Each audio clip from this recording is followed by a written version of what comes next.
நண்பர்கள் அனைவருக்கும் அன்பார்ந்த வணக்கங்க. இன்றைய பதிவில் அதிக கறவைத்திறனில் ஹச்சப்பில் ஒரு சினை மாடு ஒன்று விற்பனைக்கு வந்திருக்குது. மாடு வந்து தலையீத்து கிடாரிங்க, பல்லு வந்து 4 பல்லுங்க. நல்ல பெரிய சைஸ் மாடுங்க, நல்ல கறவைத்திறன் வாய்ந்த மாடு. அருமையான மடி செட்டில் தாங்க அந்த மாடு இருக்குது. டிரான்ஸ்போர்ட்டோடு அரேஞ்ச் பண்ணி கொடுத்துடலாம் மாட்டை வந்து வீட்டுக்கே. இந்த மாடு எந்த ஊர்லேருந்து விற்பனைக்கு வந்திருக்குது, கறவைத்திறன் விலை எல்லாமே பார்க்கலாம் வாங்க. இப்போ பார்த்துட்டு இருக்க அந்த மாடு 3 கலருங்க. தலையீத்து கிடாரி, பல்லு வந்து 4 பல்லு, தலைச்சங்கிடாரி தான். 9 மாதம் சினையாக இருக்கக்கூடிய கிடாரிங்க. கண்ணு பிறகு ஒரு வாரம் எடுத்துக்குங்க. சுழித்தவர்களாத கிடாரிங்க, நல்ல கறவைத்திறன் வாய்ந்த கிடாரிங்க. ஒரு 15 லிட்டர் தலைச்சனைக்கே கறவை எதிர்பார்க்கலாம். அருமையான மடி செட்டு, நல்ல ஒரு உடலமைப்பில் இருக்கக்கூடிய மாடு. மாடு வந்து விற்பனைக்கு வந்திருக்க இடம்னு பார்த்தீங்கன்னா மதுரை மாவட்டம் காரியாபட்டி என்ற பகுதியில் விற்பனைக்கு வந்திருக்குது. இந்த மாடு இல்லாமல் கட்டத்துறையில் 4 மாடுகள் இருக்குது. எந்த மாடுகளை வேணாலும் நீங்கள் தேர்ந்தெடுத்து எடுத்துக்கலாம். அருமையான மடி செட், நல்ல தக்காளி பழம் மாதிரி மடி செட்டு பாருங்க, நல்லா ஜம்முன்னு போடு சுனையில் இருக்குதுங்க.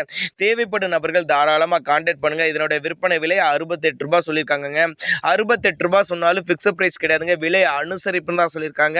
மதுரை மாவட்டம் காரியாபட்டி தலைச்சங்கடாரிங்கிறனால ஒரு 4-5 இதுக்கு கண்டினியூஸாக மெயின்டைன் பண்ணலாம் அப்படின்னாங்க நம்மளோட விற்பனையாளர் தெரிஞ்சுக்க. அப்படி நல்ல முகலட்சணமான கிடாரிங்க, நல்ல லாபங்கள் ஈட்டி தரக்கூடிய கிடாரி அப்படின்னு தான் சொல்லியிருக்காங்க. தேவைப்படும் நபர்கள் தாராளமாக கான்டாக்ட் பண்ணுங்கள். நாங்கள் கொடுக்கக்கூடிய தகவல் உங்களுக்கு போதுமானதா கூட நீங்களே கான்டாக்ட் பண்ணுங்கள், போதிய விளக்கங்கள் தருவாருங்க. சூப்பர் குவாலிட்டி கிடாரிங்க, நல்ல புதிதாக தொழில் தரவங்க தேர்ந்தெடுத்துக்கலாங்க.